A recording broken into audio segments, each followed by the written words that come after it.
Olá, 11 de dezembro de 2013. No Nesp Notícias desta quarta-feira, a gente vai falar sobre uma das paixões nacionais, os carros. A partir do ano que vem, ABS e airbag passam a vir de fábrica. Apesar do reforço no nível de segurança, as concessionárias observam que os consumidores se preocupam mais com o preço do veículo do que com a tecnologia contra acidentes. Só que para fazer o carro andar, tem que gastar. Instabilidade no preço dos combustíveis confunde o consumidor. E a gente vai mostrar como anda a preparação dos estudantes para a segunda fase da Unesp.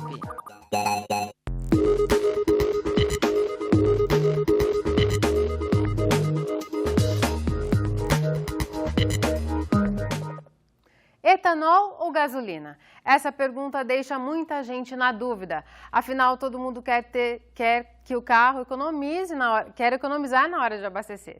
E neste ano, a variação de preços dos dois combustíveis foi bem alta.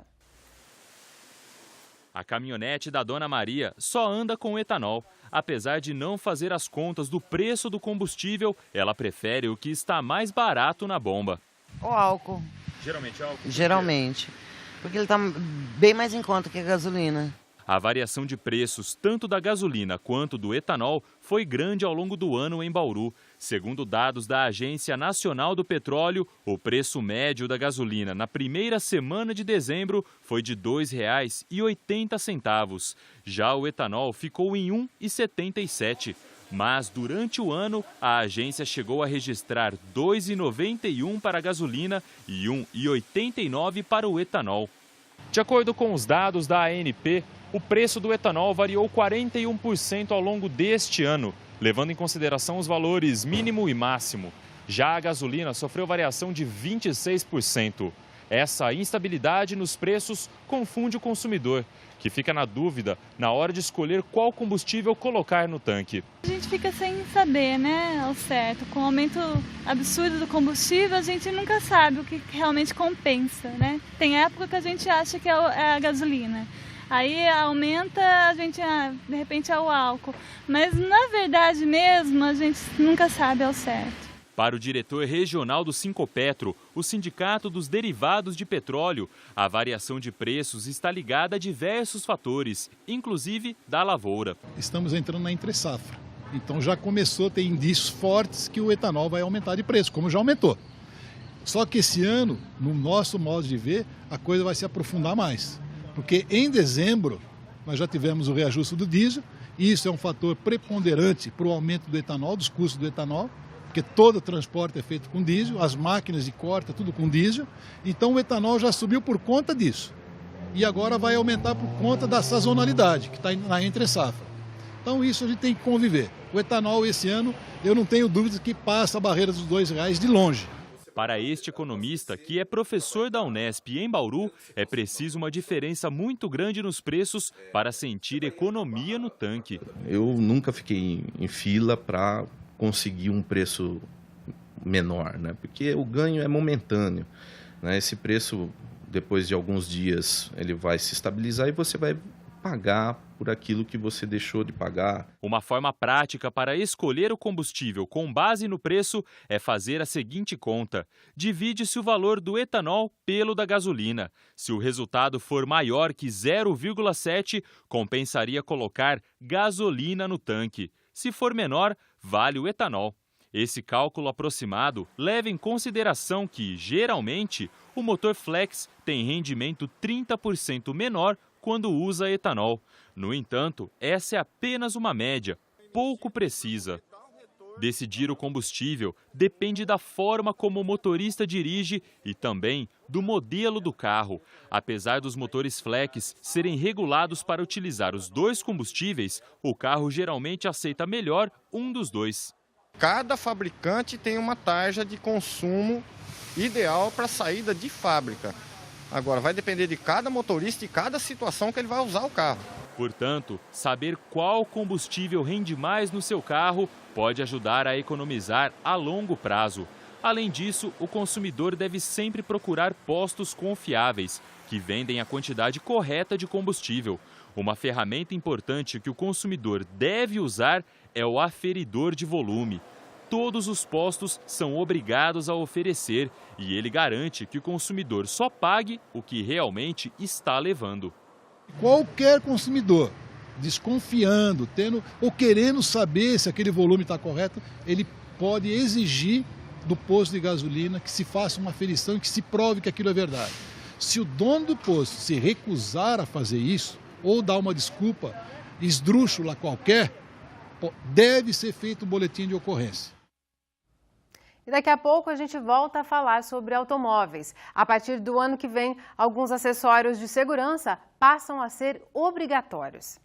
E agora, o tempo. A chuva deve começar a dar uma trégua a partir de amanhã. Veja os detalhes no mapa.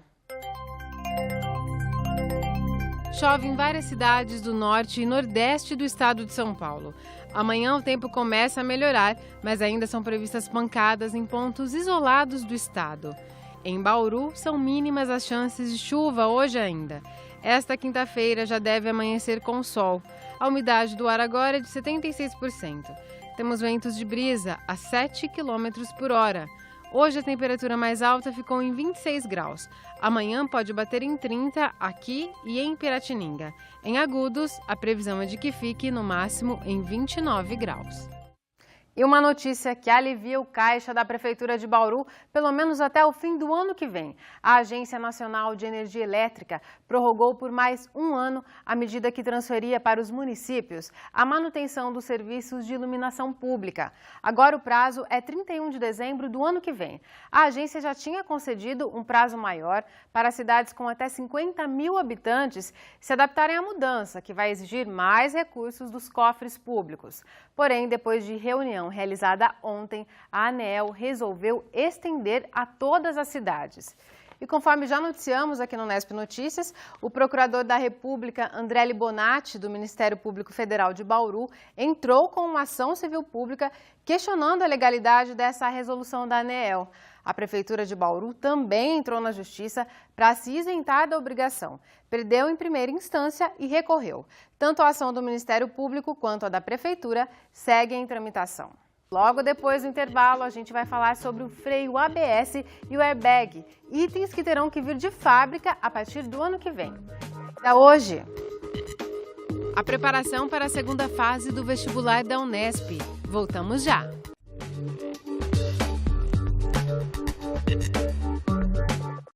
Você viu em outubro, aqui no Nesp Notícias, que skatistas reivindicam há 20 anos a construção de uma pista da modalidade aqui em Bauru.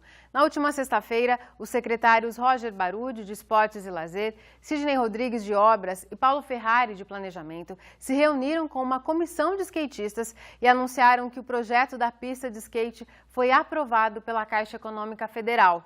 O edital está sendo elaborado pela CEPLAN e deve ser divulgado no mês que vem. A pista será construída na quadra 7 da rua Araújo Leite. Os secretários se reuniram novamente nesta semana com a comissão dos skatistas para viabilizar a construção de uma nova pista no Jardim Terra Branca. Também existem projetos de pistas de skate para os bairros Pousada da Esperança e Bauru 22. Mais segurança no trânsito. De acordo com uma medida do CONTRAN, começa a valer no ano que vem a determinação para que no Brasil só sejam vendidos veículos novos que tenham sistema de freio ABS e airbag duplo. Com a medida, os motoristas ganham mais segurança. Esses equipamentos eram opcionais de fábrica e devem passar a ser obrigatórios a partir de 1º de abril de 2014. Mas a data ainda pode ser adiada. O governo federal anunciou hoje que vai se reunir com os fabricantes. A venda de ABS e airbag como opcionais está com os dias contados no Brasil. A resolução do CONTRAN obrigou a inclusão desses dois itens para todos os carros novos. Segundo as concessionárias, o preço dos carros populares 0 km vai aumentar em média R$ 1.500 com o acréscimo dos airbags e do freio ABS. Um veículo Gol 1.0 com os adicionais custa cerca de R$ 28.900, R$ 1.400 a mais que um modelo comum.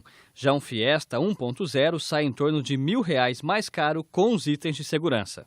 De acordo com o CONTRAN, esses dois equipamentos deverão estar presentes nos veículos a partir de 2014. Este aqui é o ABS, uma tecnologia alemã criada no fim dos anos 70. O ABS é formado basicamente por uma unidade eletrohidráulica, um sensor de velocidade das rodas e um interruptor do pedal de freio.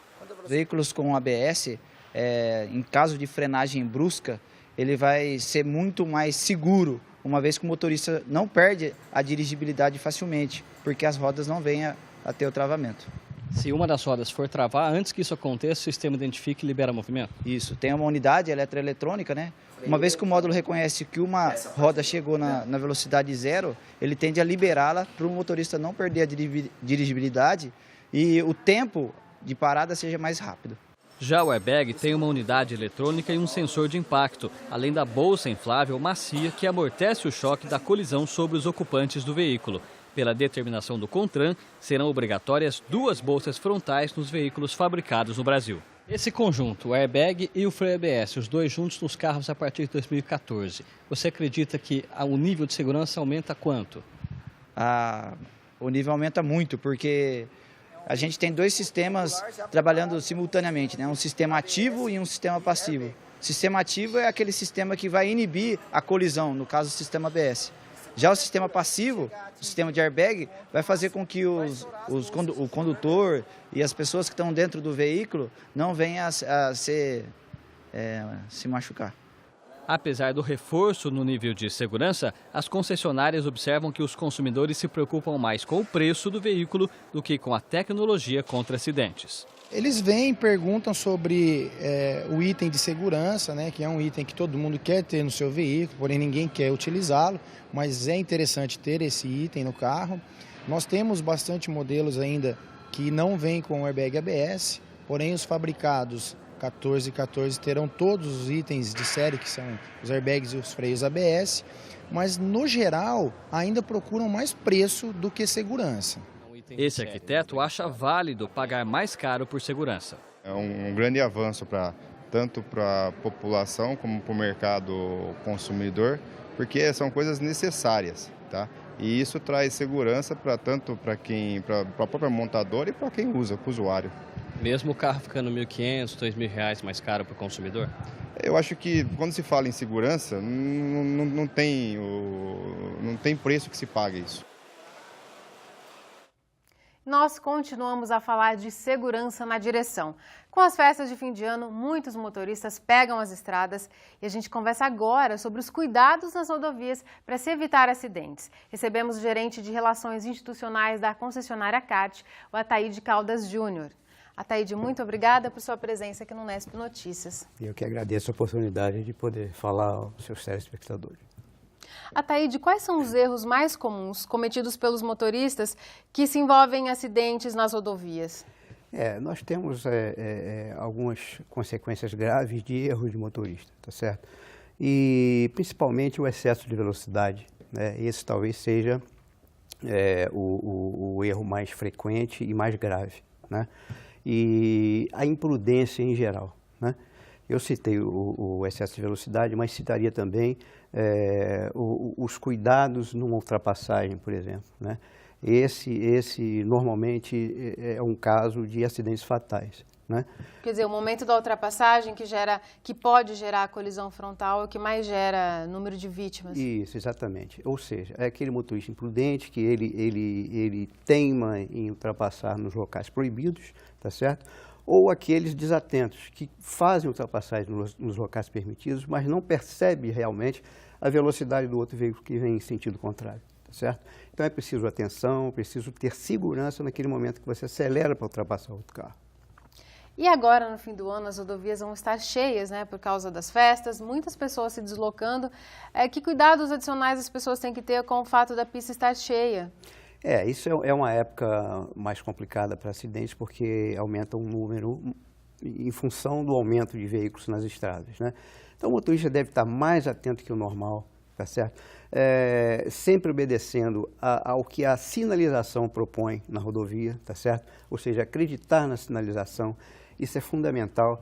Por quê? Porque ali você tem a velocidade regulada para aquela rodovia, tá certo? As faixas de ultrapassagem, as faixas de não ultrapassagem, né? As marcas de acostamento, né? As possibilidades de parada na rodovia, isso tudo deve ser observado, tá certo? E, evidentemente, aquilo que a gente falou anteriormente, ter muito cuidado e não ser imprudente. O senhor comentava comigo que as colisões traseiras são as mais comuns, né? No caso de pistas cheias, qual é a distância correta de se manter do carro da frente, por exemplo? Existem rodovias que trazem no pavimento essas marcas, né? São marcas ovais que você precisa tê-las, a da frente sob o carro que está à sua frente e a de trás sob o seu carro, né? Nem todas as rodovias possuem essa marcação. Então, o ideal é que você tenha um cálculo de, no mínimo, 3 veículos entre um carro e outro para você trafegar com segurança. E tem aqueles apressadinhos também que querem ir pelo acostamento, né? No caso do trânsito estar parado, a pessoa não tem paciência e vai pelo acostamento. Isso é um problema muito sério, né? Tanto para o motorista como para os outros usuários da rodovia, né? Para o motorista, porque se for pego, gera uma multa alta, né? De valor alto, é uma imprudência gravíssima, considerada no Código de Trânsito, né? E para os outros motoristas causa uma sensação muito ruim, né? A pessoa não respeitar as faixas que devem ser respeitadas. No caso das chuvas, a gente está entrando na época de chuvas, já está na época de chuvas, né? Que cuidados o motorista deve observar quando estiver sob chuva? Esse período é muito crítico, né? Porque são chuvas que ocorrem inesperadamente, às vezes. São pancadas de forte intensidade. Né? Exatamente. São chuvas fortes, rápidas, mas que deixam a pista alagada. Então, a primeira providência se for fazer uma viagem, não custa nada fazer uma revisão mecânica no carro, principalmente observando a situação dos pneus, tá certo? O estado de conservação dos pneus, né? E principalmente ter cuidado ao guiar, né? Sempre reduzindo a velocidade nesses casos, quando começa a chover mais forte, tá certo? E tem gente que tem o hábito de ligar o pisca-alerta, não é indicado? Não pode, não deve, porque o pisca-alerta leva o outro motorista a ter a sensação de que você está parado, tá certo? Ou que ocorreu um acidente e a reação dele é frear. Isso pode gerar um engavetamento, ocorrer batidas traseiras, né? E se a pessoa presenciar, vir um acidente na pista, como que ela deve proceder? Isso é um fato que ocorre, né? E primeira coisa é se manter calma, tá certo?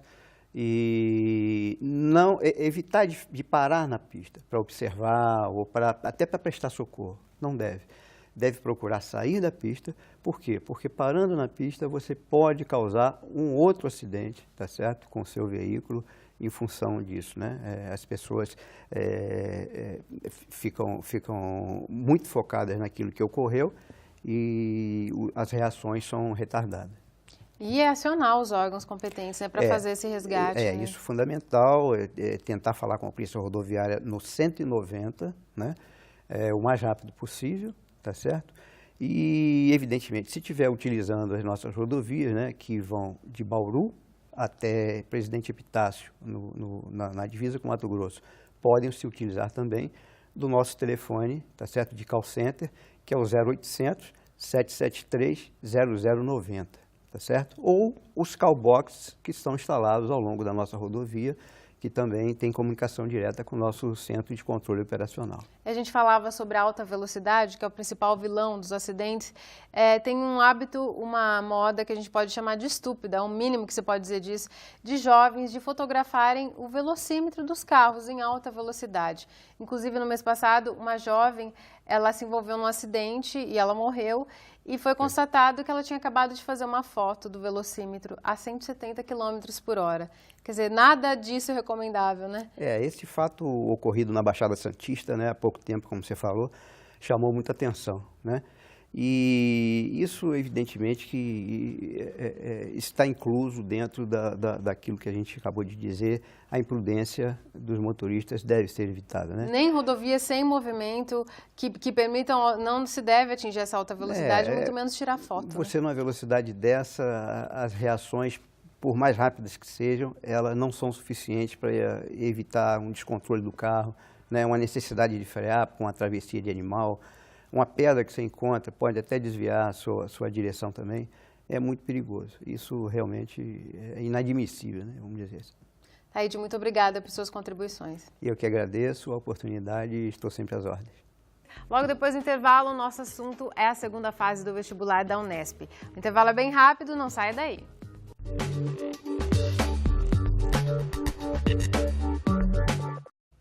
Termina amanhã às 10 horas da noite o período de matrículas de novos alunos para o SEJA, o Centro de Educação de Jovens e Adultos. Para se matricular, o interessado deve ter 15 anos ou mais e levar os seguintes documentos: RG, CPF, comprovante de endereço e de escolaridade quando houver. Atualmente são 700 alunos matriculados e distribuídos pelas 43 salas em 30 bairros diferentes. As aulas são para o ensino fundamental básico, do 1º ao 4º termo. A lista com o endereço dos locais de ensino pode ser obtida pelo telefone 3214-4402. Neste fim de semana, os vestibulandos da Unesp passam por um novo desafio, as provas da segunda fase do vestibular. Por isso, a partir de hoje, você confere aqui no Unesp Notícias dicas para essa reta final do exame de entrada em uma das principais universidades brasileiras. Faltando cerca de 3 dias para a prova, muitos alunos aproveitam os últimos momentos para revisar as matérias e garantir um bom resultado. Mas este tempo também deve ser usado para descansar. Pedro divide as tarefas de casa com os estudos. No começo da manhã, ajuda na cozinha e arruma o quarto. Depois, pega firme nas apostilas, ainda mais agora que a segunda fase está próxima. De manhã, depois do café, eu vou para a academia, que eu gosto de fazer atividade física também diária, manter uma rotina também. E logo após o treino, eu volto para casa, faço o que tenho que fazer e já vou dar uma estudada. Antes de almoçar, depois vou direto para o cursinho e à noite, quando eu não tenho curso de inglês, eu volto, dou uma estudada na matéria do dia. Ele é candidato a uma vaga no curso de meteorologia. Na primeira fase, conseguiu bons resultados nas exatas. Agora, para fazer uma bela prova, é hora de uma boa revisão. Nesses dias que estão antecedendo, como disse, estou mantendo minha rotina de estudo, não estou forçando tanto, porque o que eu tinha que estudar eu já estudei ao longo do ano. E quando chega bem na véspera mesmo, um dia antes, eu dou uma parada mesmo, vou desestressar, porque não adianta ficar estudando na véspera. Pedro é um dos alunos do cursinho Princípia, oferecido pela Unesp em Bauru. Entre a primeira e a segunda fase, foi quase um mês de intervalo e muita ansiedade dos candidatos. Nessa hora, o nervosismo pode atrapalhar. A pessoa tem certa ansiedade na véspera. E todo mundo enfrenta essas situações com algumas dúvidas. Mas não é o momento de abrir grandes discussões, de rever escolhas, porque isso pode te deixar mais inseguro, mais ansioso, aflito. Eu indico que, se há necessidade de leitura, de uma revisão, fechamento de um assunto, isso é possível, mas evitar tentar aprofundar um conteúdo que não foi absorvido, não foi bem cuidado até aquele momento, ou por falta de dedicação, por falta de tempo, enfim, não deu. Se por um lado é importante não ficar nervoso, por outro, relaxar demais também pode atrapalhar. Evite os excessos, dormir demais, comer demais, né? Consumir alguma coisa que mude o teu estado de consciência, o teu estado físico, porque isso pode atrapalhar teu sono. Então, dormir bem, mas numa hora adequada para acordar no dia seguinte descansado para a prova, é uma dica interessante, costuma funcionar para a maior parte das pessoas. Amanhã você confere aqui no Unesp Notícias dicas para a prova de conhecimentos específicos da segunda fase da Unesp. O Unesp Notícias termina agora. Amanhã às 5h30 da tarde a gente volta ao vivo. Tchau!